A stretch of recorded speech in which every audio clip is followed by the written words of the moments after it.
ఇన్ని రోజులు శనిదేవుడు నల్ల నువ్వులు పెట్టి పెంచింది సామాన్యమైన కాకి కాదు.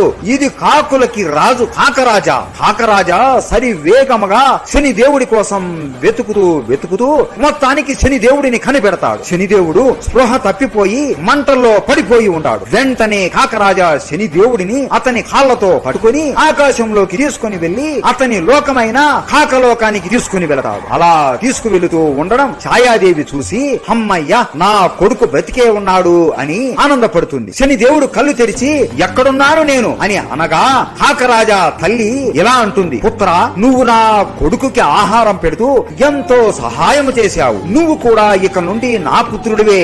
నువ్వు ఇక్కడే కాకలోకంలోనే ఉండవచ్చు అని చెబుతుంది. శనిదేవుడు తల దించుకొని సరే తల్లి నేను ధన్యుడును అని నమస్కరిస్తాడు. ఎందుకు పుత్ర తల దించుకుంటున్నావు? నీ శని దృష్టి మా మీద పడినా పర్వాలేదు అని నువ్వు మాత్రం ఎవరు